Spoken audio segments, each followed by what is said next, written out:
بارە باڕێوچوونی کۆنفرانسێکی زانستیە دەوڵەتیە لە گەرمیاندا کاتیدا بەناوشانی گەرمیان لە کایی زانستە مرۆڤایەتیەکاندا ئەم کۆنفرانسا بڕێوچ ئێمە ڕاستەخۆ دەچین لێوتی بێژ کۆنفرانسەکە کە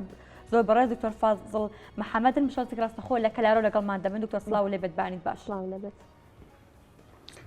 سڵاو لە ئێوە و بەیانی بەڕێستان و بینەرانیش باش. زۆر سپاس دکتۆر دەمانێت بەستێکمان لە کۆنفرانسەکە بۆ بکەیت کۆنفرانسەکە بەناونیشانی گەرمیان لە کایی زانستە مرۆڤایەتیەکاندا ئەم ناونیشانە بۆ چییە؟ کۆنفرانسەکەتان باز لە چی دەکات؟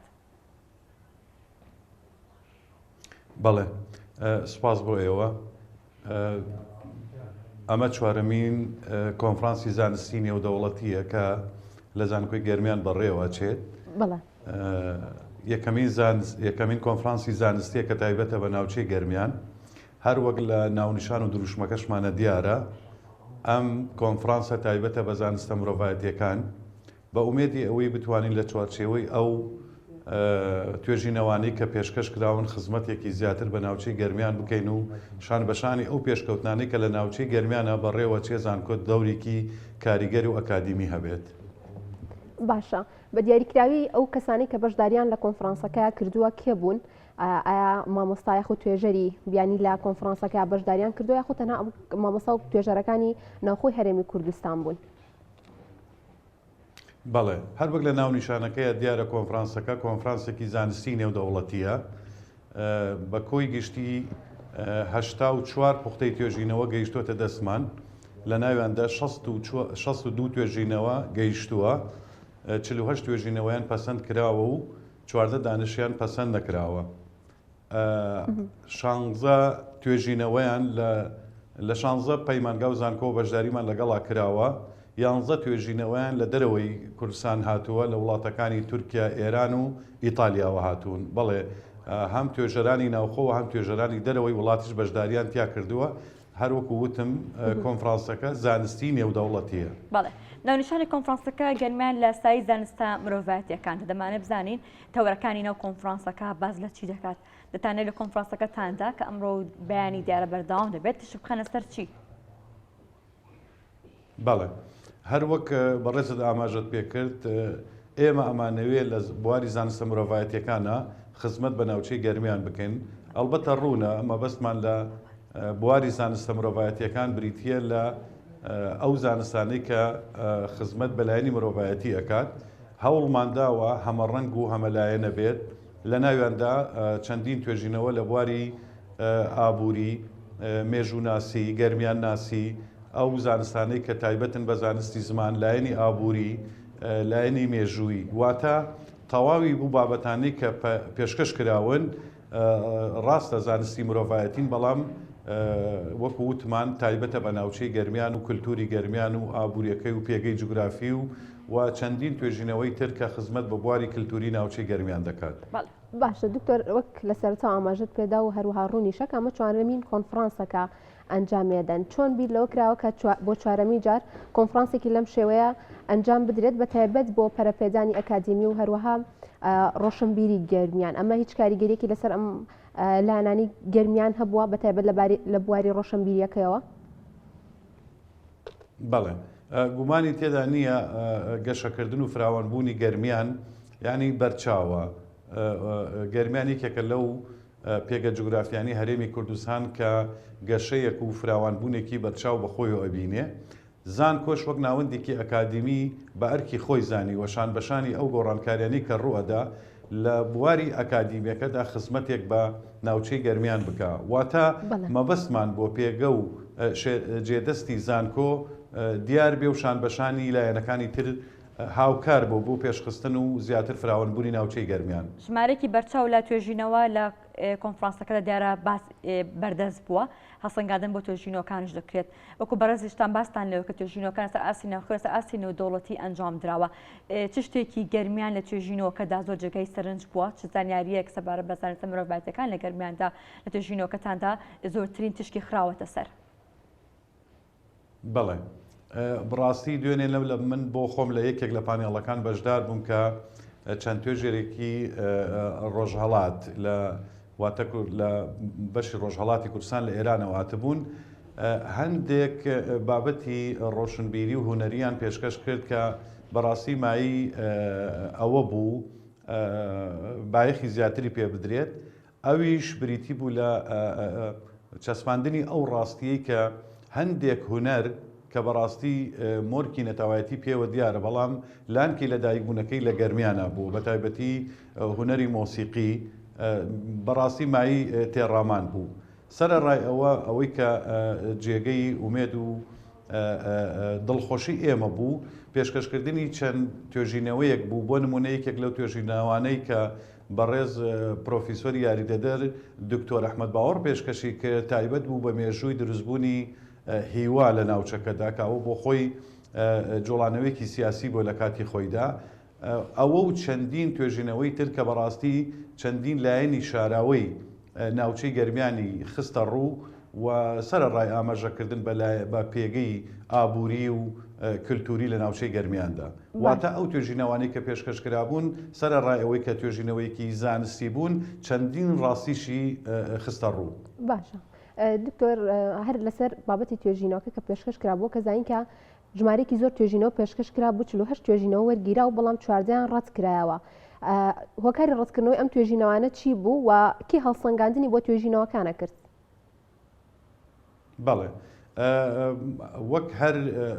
نەریتێکی زانستی کە لە زانکۆکانە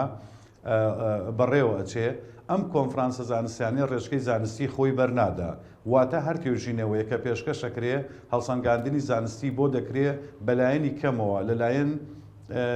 دوو دکتۆری پسپۆرەوە چ لە ناوە بیان لە دەرەوەی هەرێمی کوردستان بێ هۆکاری ڕەتکردنەوەکەیان بریتیە لەلایەنی زانستی یان ئەکرێ بڵێن لە ئاستی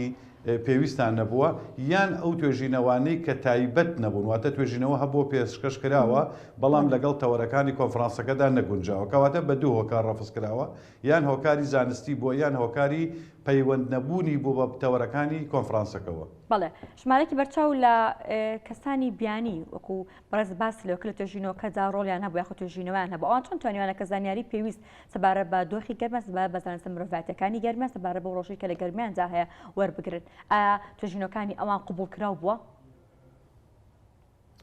بەڵێ وەک ئاماژەمان پێکردی 11 توێژینەوەیان لە وڵاتەکانی ئێران و تورکیا و ئیتالیاوە هاتوون بەڵام ماوەیەکی زۆرە ئێمە لە سایتی زانکۆی گەرمیانە بانگەشەی ئەومان کردووە کە کۆنفرانسێکی زانستی نێودەوڵەتی ئەنجامەدەین دەکرێت لێرەوە سوپاسی تەواوی ئەو مامۆستا بەڕێزانی زانکۆی گەرمیان بوون کە هاوکار بوون لە هێنانی ئەو توێژەرە بەڕێزانە بۆ ئەوی بتوانن خزمەتێک بە ناوچەی گەرمیان بکەن واتە ئەوەندەی من تێبینیم کردووە هیچ توێژەرێک بە تەنیا خۆی لە دوورەوە نەیتوانیوە لێکۆڵینەوەی تایبەت بە ناوچەی گەرمیان بکە یان ئەوە بۆ توێژینەکوی بە هاوبەش لەگەڵ مامۆستایەکە بۆ لە هەرێمی کوردستان و زانکۆی گەرمیان یان هاوکاری کراوە بە دڵنیاییەوە. ماوەی چەندێکی خاندووە کە توێژینەوەیەک بەرهەم هێنێت توێژینەوەیەک دروست بکرێت؟ چەندێک کاتانیاوتە توێژەران کە توێژینەوەکانیان بکەن؟ بەڵێ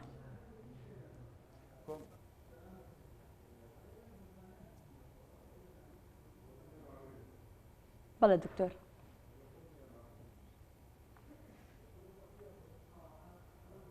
بەڵێ دکتۆر ماوەی چەندێکی ویستووە کە توێژەران بتوانن توێژینەوەکانیان بەردەست بخەن توێژینەوەکانیان بتوانن ئامادە بکەن. بەڵێ سۆما دیارەکو دکتۆریش باسی لێەوە کە لە توێژینەوەکە دەژمارەی بەرچاو لە توێژەر بەشدارن ئەوەی کە جێگەی سەرنجە ئەوەیە کە بەشێک لە توێژەرەکان توێژەری بیانین توێژەری وڵاتانی دراوستی هەرێمی کوردستان کە بە هاوکاری مامۆستاکانی زانکۆی گەرمیان توانی ویانە زانیاری پێویست زانیاری سەبارەت بە زانستە مرۆڤایەتیەکان لە گەرمیان دەست زانیاری سەبارەت بە ڕۆژی گەرمیان ئەو دۆخە جیاوازانی کە لە گەرمیاندا بەدەست دەهێنرێت دەژمای توێژینەوەکان زۆرە هەڵەتە پرسیاری ئەو دکتۆرەکە کە ماوەی توێژینەوەکان چەندێک بووە یاخود کاتەکە چەندێک بووە دواتر وەڵامی پرسیارە لە دکتۆر وەردەگرین بەڵام بەگشتی ژمارەی بەرچاو لە توێژەر لە توێژینەوەکەدا بەشدادێرە خەلەلێکی سەوت هەیە دواتر دەگەڕینەوە لای زۆر بەڕێز دکتۆر فازڵ دەچین لای راپۆرتێک سۆما بەڵێ بڵێ راپۆرتێکمان هەیە باز لە بازرگانی ئەمریکا و مەکسیکەکە کە لە ساڵی 2023دا مەکسیک بۆ یەکەم جار لە ماوەی 20 ساڵی ڕابردوودا پێشچین کەوتووە و بۆتە یەکەم سەرچاوی هاوردەکردنی کاڵا و هەروەها گەورەترین هاوبەشی بازرگانی ئەمریکاش بووە بەڵێ لەمبارەوە راپۆرتێکمان ئامادەیە پێکەوە بینی راپۆرتەکە بین و دواتر دەگەڕێنەوە لای میوانەکە. لە ساڵی 2023 مەکسیک بۆ یەکەم جار لە ماوەی 20 ساڵی ڕابردوودا پێشچین کەوتووە بوو بە یەکەم سەرچاوی هاوردەکردنی کاڵا و گەورەترین هاوبەشی بازرگانی ئەمریکا. بە پێی داتاکان هۆکاری کەمبوونەوەی هاوردەی ئەمریکا لە چینەوە درێژە کێشانی ناکۆکیەکانی ئەو دوو وڵاتە و کێبڕکەی بازرگانی و دانانی باجی زیاترە لەسەر کاڵا چینیەکان. ساڵی 2018 کابینەی ترامپ بەڕێژەی لە 6 باجی لەسەر ئەو کاڵایانە دانا کە لە چینەوە هاوردە دەکرێن و دەرئەنجامی ئەوەش بەرزبوونەوەی نرخی ئەو بەرهەمانە بوو کە لە بازاڕەکانی ئەمریکادان. لە درێژەی ڕێکارەکانی ترامپ حکوومەتی بایدن بەردەوام بوو لەسەر فشار خستنە سەر کۆمپانیاکان و هۆکاری ئەوەش بریتی بوو لە ناچارکردنیان بۆ گێڕانەوەی بەرهەمهێنان بۆ ئەمریکا و وڵاتانی دۆست و هاوپەیمانی ویلایەتە یەکگرتووەکان و دەرئەنجامی هەموو ئەمانە کەمبوونەوەی قەباری بازرگانی واشنتۆن و پەکین بوو. بەجێهێشتنی چین لە کێبڕکەی بازرگانی ئەمریکادا لەلایەن مەکسیکەوە ئاماژەیە بۆ ئەوەی چالاکیە بازرگانەکان لە جیهاندا گۆڕانکاری بنەڕەتیان بەسەردا هاتووە. هاورداکردن لە مەکسیکەوە بۆتە هۆی کەمبوونەوەی تێچووەکان و خێراکردنی زنجیرەی دابینکردن و لە کۆتاییدا دابەزینی نرخی کاڵاکان. بە پێی داتاکان کاڵای هاوردەکراوی ئەمریکا لە مەکسیکەوە لە ساڵی 2023